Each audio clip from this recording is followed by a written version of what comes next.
Little quick pop-up. Have a look at what we have going on here. There's this brood that's 10 days old, and we have a new one hatched out. Started hatching out last night, up above. These guys, I just put a nice cloud of fry food in the water. If the app will let me zoom, might be able to actually see the particles. But they eat it. They eat it, and they're eating it up good. What I'm using, yes, where are we here? North Fins fry starter. And what I do is I grab a pinch of this stuff and I just bring it down over the parents and the babies, and I create it. The babies are learning that I'm feeding them. They're actually starting to come up to my hand to get closer to the cloud, and then I release it, and it'll stick to the parents, and the babies are starting to eat it out of the air.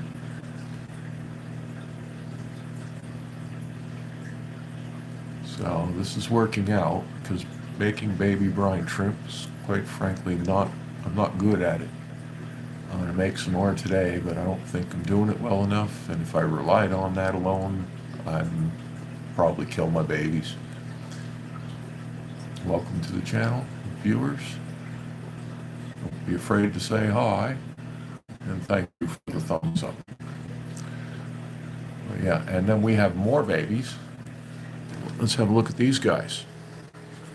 Light's a little dimmer in here because, well, they're younger and I'm trying to keep stress down, but that is a huge brood. It's even bigger than the one downstairs that we just looked at when it hatched out. Now these parents, this is their second fertilization. They've laid tons of eggs and eaten them many a times over, but this is the second really good batch that they fertilized.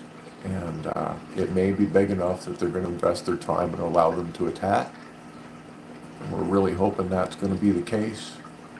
And then we're going to get some beautiful white pigeons. She's a little more on the orange side, but have a look at the male here.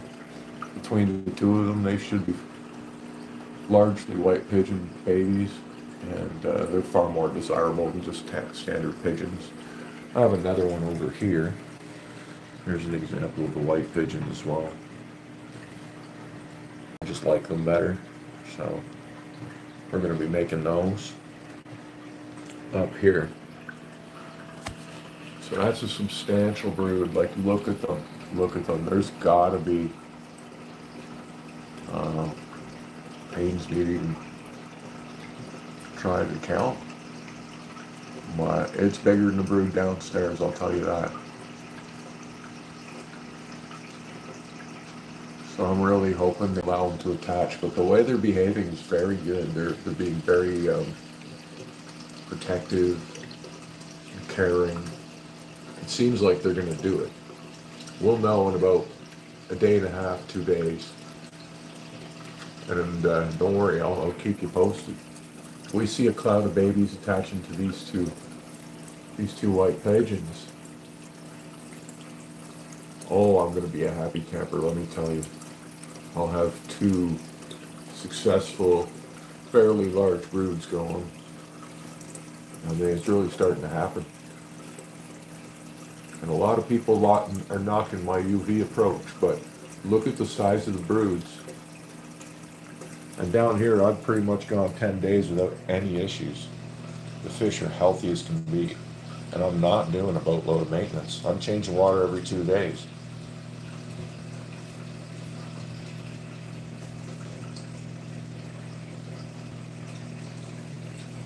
And I'm only doing 50% changes too. So it's so this is called a discus fish. If you've never seen them before, spelled D-I-S-C-U-S, and they are exotic freshwater fish from South America. Of course, in captivity, we've bred them to have all sorts of nice, interesting patterns and colors. But in the wild, they look closer to what these two do. A shout out there to Henry Thurston.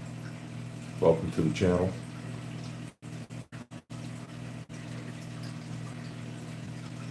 I have monetization on, but if you check in my my channel information, where you hit about channel, the buy me a coffee thing link there, that's from a donation perspective. People just don't really donate to me, and I left monetization off because you just get pelted with commercials, and they just pay you peanuts, so why bother? More about the fish than the YouTubing.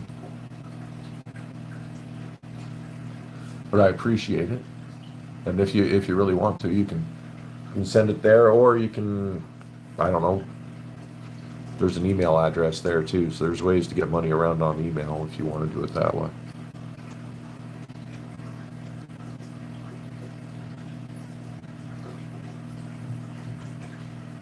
Yeah, I sort of watched some videos, and I've done it, but you know where it's the separating the shells from the babies and like cleaning it and not losing them all. I seem to be struggling there, but I'm going to keep trying. I'm just glad I have this North Fin fry starter, because if I was dependent on just that technique, I think I'd be in trouble. They're getting some though. I'm putting it in. I don't know how much of it they're eating, but I do watch them with the fry starter, and they are eating it. So, and if I don't put the fry starter in, the parents start twitching because the babies are chewing into them too hard. And then after I feed them with the fry starter, the parents stop twitching because the babies' bellies are full and they're taking a break. So it's when you have this many babies, you really got to help the parents out, or babies are just going to chew a hole right through them.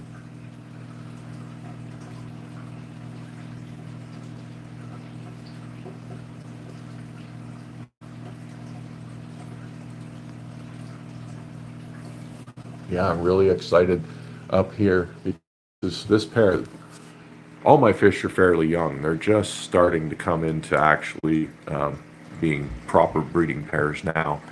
It takes a long time to grow these fish. In the freshwater fish world, this is top tier. This is like one of the hardest. There's probably harder fish than discus, but their reputation is it's difficult to keep, extremely hard to breed, and the babies are worth a lot of money because of that, which is why I'm happy to see so many of them. So, thank you. Yes. Hello, Mr. Paul Scott. Babies are looking good. I'm absolutely thrilled. I'm 1/3. Once I get past 30 days, whatever I've got there, I should be okay. I should be able to just make them grow like any other discus without their parents. In about 2 weeks, I'm going to have to take the parents away, and then hope I can wean them onto proper food, because that'll be the next challenge. But we're 10 days in.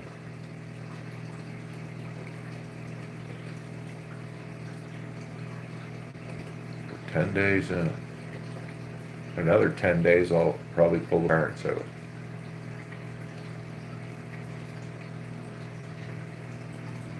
And then shortly after that, with some luck, we'll have a bunch of these guys also in the mix. At which point I'll just start putting the babies all down here to grow them out. And whatever pair is wanting to breed will go up here. And I have to build more breeding stations, which means I gotta drop another probably $500 in gear. And that's if I can get the tanks for free. So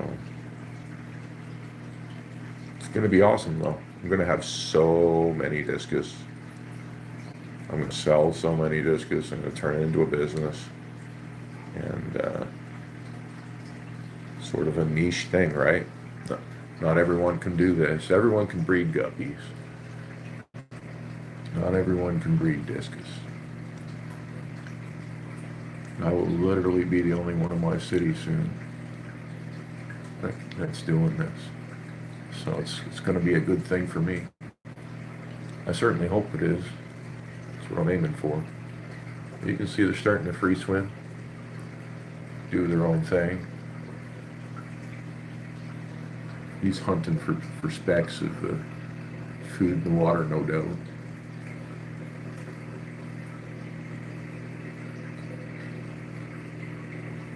Bellies look dark and full, like they got food in them. Starting to round out and get that familiar discus shape.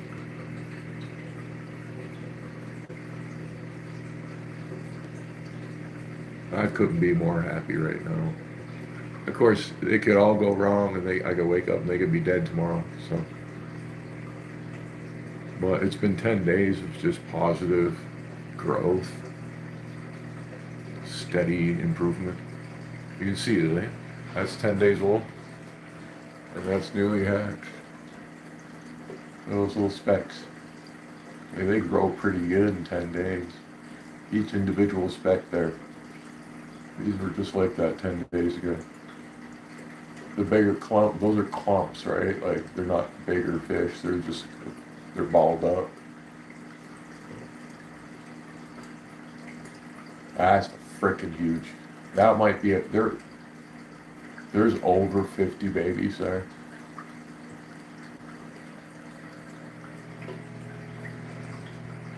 And there was 40 in the beginning here, but there probably isn't now.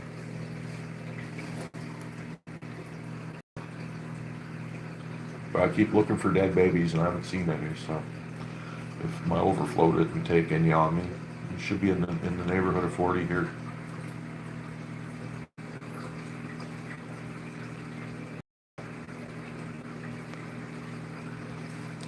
And this is my breeding stock over here. All these aquariums are interlinked, so I have the flow traveling through the zone. This was my zone.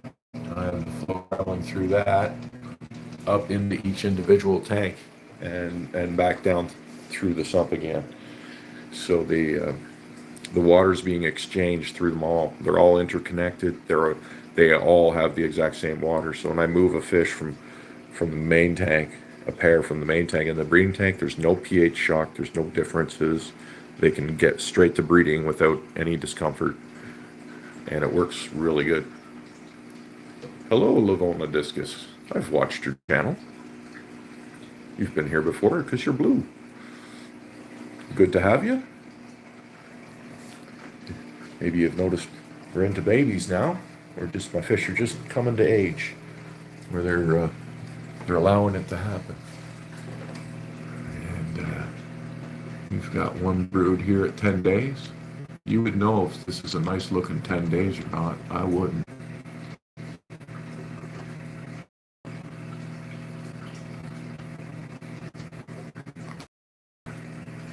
Thank you so much. And then on top of that, I have another pair. I got about 5 pairs, but they just weren't being successful till now. Here we go. Look at these white pigeons. Look at that brood. Isn't that amazing? That's huge. Now these guys might eat them all. I might wake up tomorrow and they'll be gone, but we'll see. They're at that age and they're doing everything right.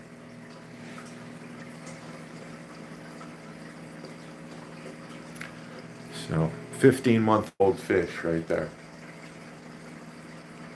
And then this one's a 15-month-old male on the left and a 2+-year-old female.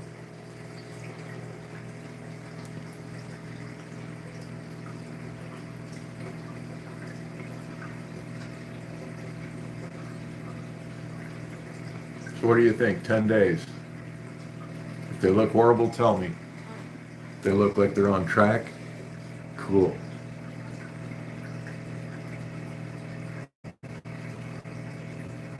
I know you've bred them for a long time.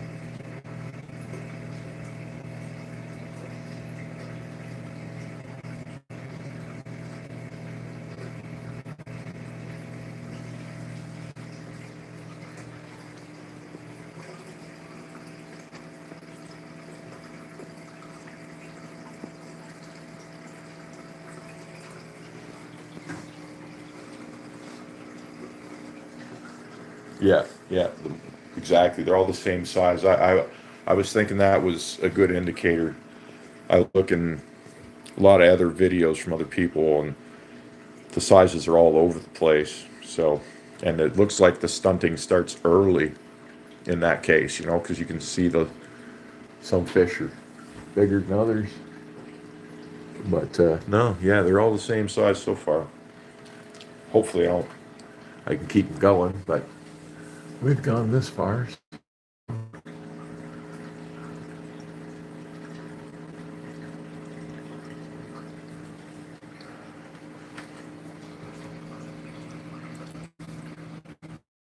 Other stock. I got a bunch of tanks downstairs, large tanks, all set up like this too, with with the centralized system concept, and they're just basically waiting with some fish in them.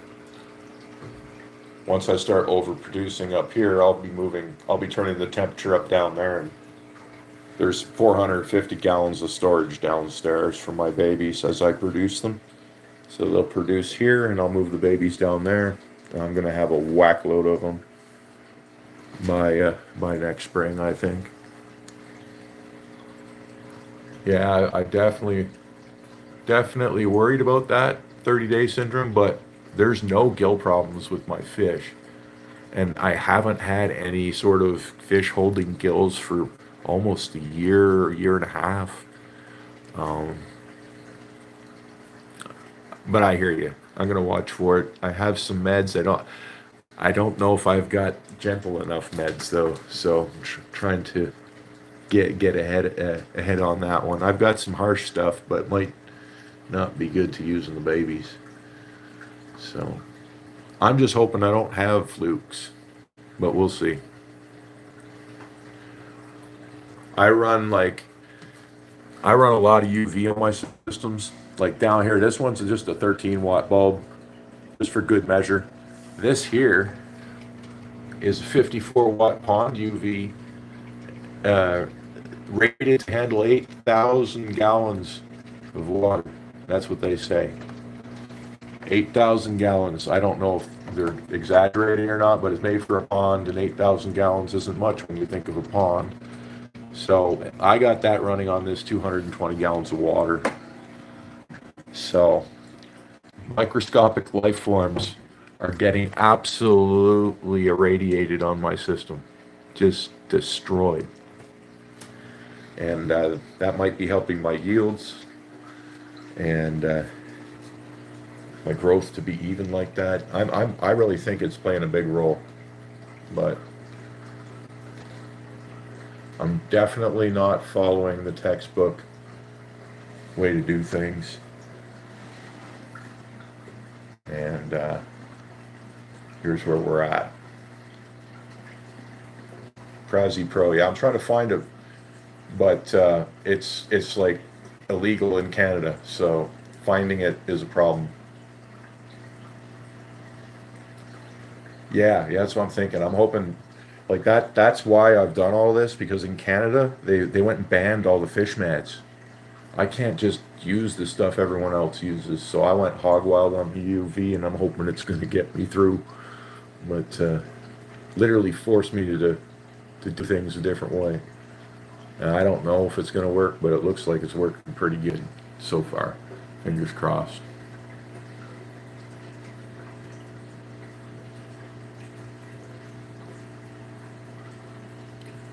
So far, so good. I change out 50% of my water every other day now because I have babies. Otherwise, I do the same thing every 4 days if there's no babies in play. Hello, Liz. Welcome to the channel. We're just observing babies together because why not?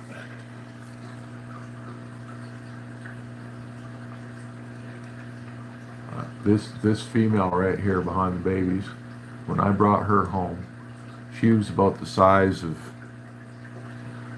probably smaller than an American quarter, but bigger than a nickel. And now she's a little over 2 years old, and she's mama.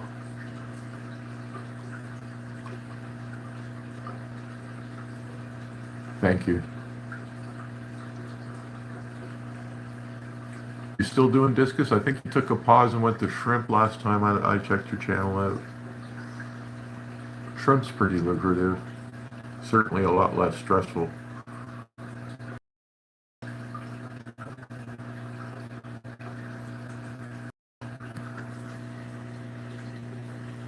Unless I'm confusing you with someone else. I believe you're in South Africa, right?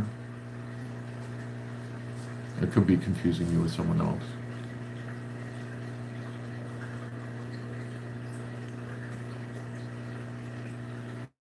But yeah, when I was learning, I watched your channel a lot.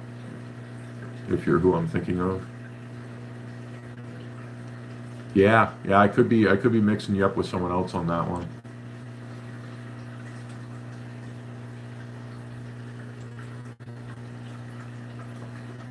I do that. There's so many people on FishTube. It's hard to keep track sometimes.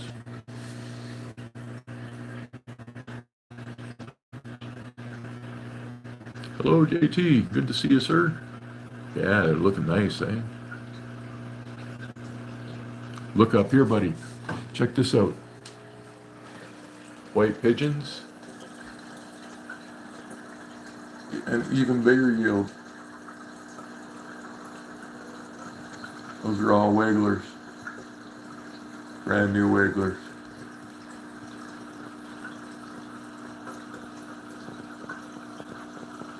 Look at the size of that yield.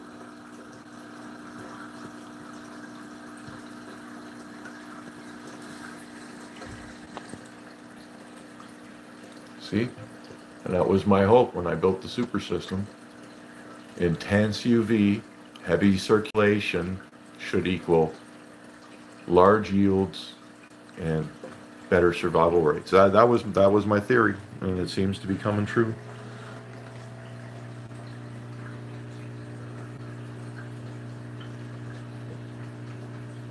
Okay, yeah, sorry, Levon. There's a South African discus person that has a very similar sounding name. My bad. Did a lot of breeding.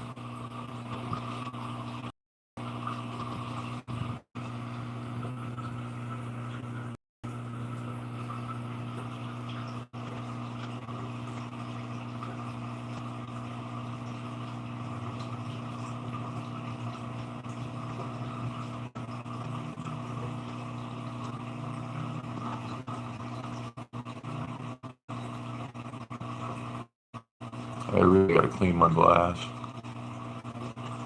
Yes, I am. There it is. There it is. Sort of rolls off the tongue the same. A little bit. I don't know. I'm old, so me and names aren't the best anymore.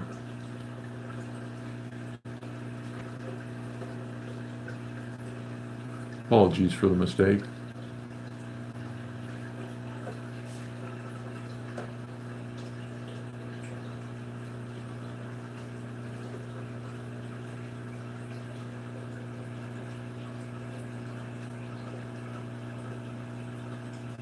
Well, we do need to check in with the live stream every now and then, keep the algorithm happy.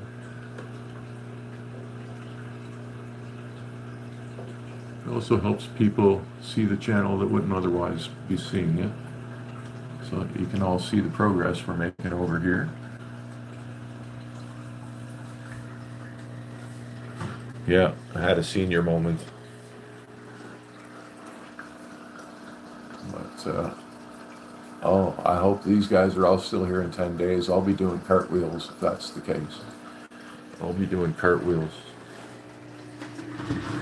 And then that's going to help me get money to build more breeding stations and expand further. And one day, hopefully soon, I'm literally going to have thousands of discus babies and I'm going to start selling them all over the place. And that's what I'm after. That's what I'm trying to do here. I got to develop it. I got to figure out how to do that without medication. Huh? Oh, that's a tall order. Tall order. But look how well my fish are doing. I haven't had to dose my tank in, Jesus, forever now. Forever.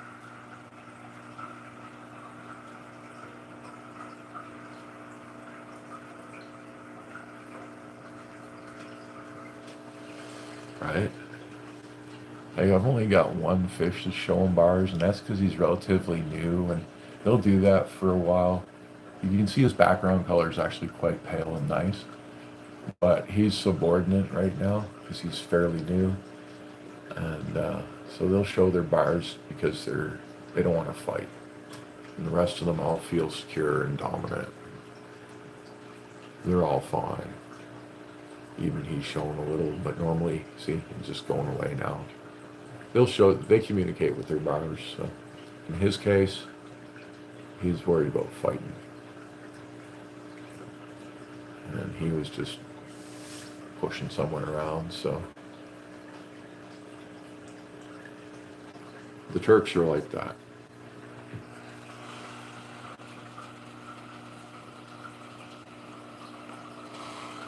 I really like this fish. Still not sure if it's a boy or a girl. I tend to think it's a boy, but I've done that before, and then you find out it's a girl. So it's kind of shaped like a girl, if I'm honest. Hello, Annie. Welcome to the channel. We're just checking out all our fishies here. Our blue rams, which are relatively new. I thought they were gold rams. Apparently they're blue rams, or maybe they're a mix of a gold and blue ram. I'm not sure. Not a ram guy. Yes. I have lots of those. And we got these pygmy cuckoo catfish. These things are awesome. They clean the discus. Oh, and there's my coolie loach. You know the water's nice when the coolie loach are showing themselves. And then here's my eel. That's called a half-banded spiny eel, if you're curious. Very friendly. You can only keep one of them per tank because they'll fight with their own kind. But the discus love him. He loves the discus. They get along beautifully.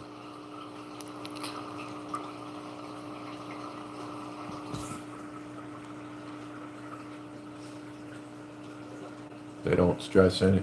None of these fish stress the discus out.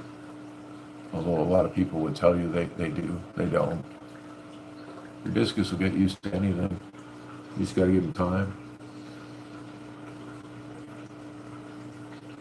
As long as the fish can deal with the temperature, right? Because you got to keep the temperature up for the discus. So that's about the only stipulation. It limits you on plants and it limits you on fish, but you can still keep some really cool fish with them.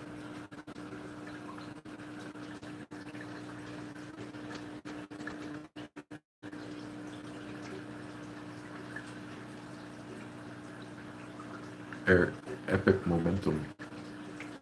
Yeah, maybe I will when I finish here. I'll probably finish in a little while. Epic momentum. What are you streaming?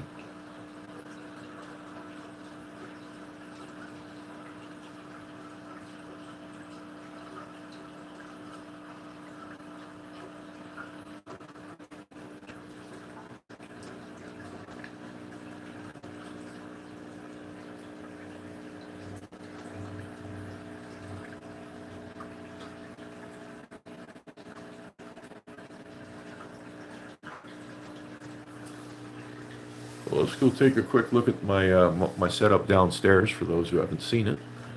Just be black for while we travel there. Just heading down the old stairs.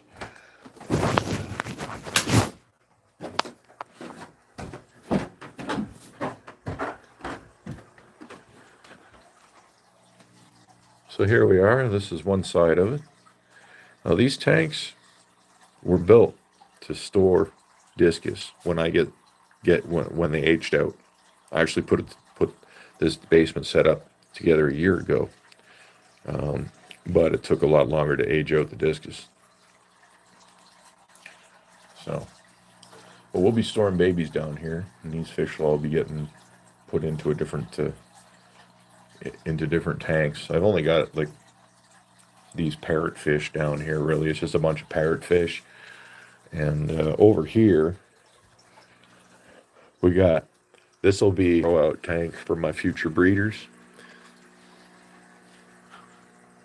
You see, no one wanted to see this stuff. Everyone just wants to see the discus. That's where I'm going to put the future breeders.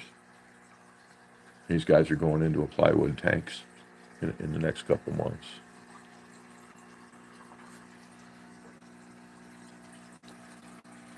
So, but all these tanks down here are just the same thing as upstairs. They're linked together. There's 450 gallons of water across them all. The water flows through them all. It's all heavily irradiated with UV, and you get the same quality water. Look at this heavily stocked Oscar tank. I've even got flower horn in here, and they all get along fine because the water is perfect. So they're happy. No fighting.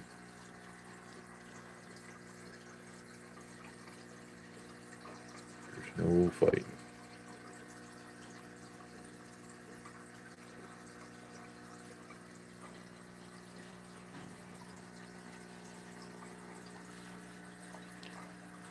So there you go. These fish are all getting a plywood tank in the next couple months. I'm aiming for a plywood tank. If I can't do that fast enough, then I'll just buy one of those big canvas ponds for the intern. Because once I start getting to have a couple hundred discus, all these tanks downstairs, their temperature goes up to 85. These fish get moved, and they turn into. This is my discus storage area. This is like a big super sump. It's two 60-gallon rain barrels filled with media. There's UV running on them.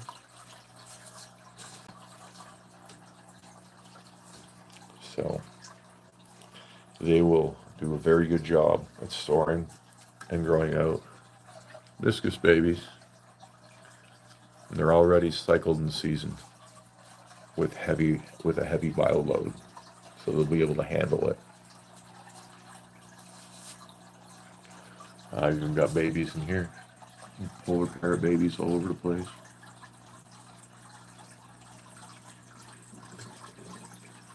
Starting to shape out. You can start to see that parrot head showing up a little more. Yeah, he fits right in with those Oscars, and that's not supposed to happen. That flower horn should be killing everything in that tank, but for some reason, he's a happy camper. Doesn't hurt anybody. He's pretty much grown out, and no problems. They're hungry. Here, I'm gonna throw them some food. Let's see if I can do this with one hand. They're excited. They want to eat, and they're due for eating anyway. Let's just set the phone down here for a second.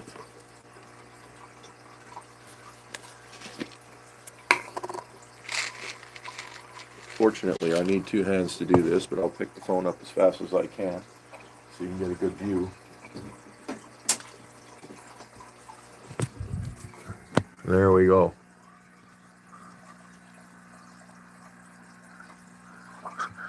I throw it in a handful at a time for the big guys, and then I'll put some small pellets for the smaller fish after. They each get one or two. or more. And I feed them. Now it's hard to see it, but this is Northfin's Carnivore, the big bag. And we feed them that.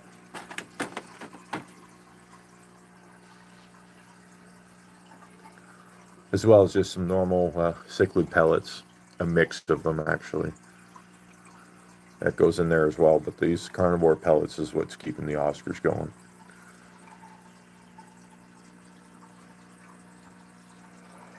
But yeah, this will be filled with discus by this time next year. Large discus that I'm keeping for future breeders. And then this side will be filled with discus for sale. That's various ages, you know, like 4-week-old, 3-month-old, 6-month-old, and so on. And then I'm just going to house them like that. I should be able to keep a few hundred, as long as they don't get too big before I can get rid of them. But even then, there's 450 gallons down here, which means under normal stocking scenario, I can hold 45 adult discus down here. But that actually means I can double that, because that's what I do upstairs. So, now we're getting into 100 adult discus I can store down here without causing any problems, because of the way I do things. And if they're coin-sized babies, I could keep a couple thousand. So it's going to be interesting. It's going to be interesting. I really shouldn't have any trouble selling them either. I'm the only guy for like 200 miles. Unless you want to ship them. And we all know how expensive that is. So it's actually better to drive to me than pay for the shipping. And you get clean fish. You don't get some overseas infested fish. It's going to be a good thing. I'm looking forward to it. Like the old saying goes, if you build it, they will come. They're going to come. But I thank you for watching. I've kept you all long enough for now. Let's go take one last look at the discus. We're going to go look at them real quick. 100-year-old house is not interesting. Don't worry, you're not missing anything right here. And here we go.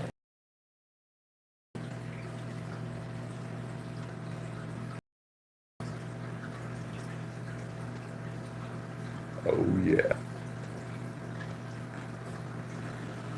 That's how we do it in the north.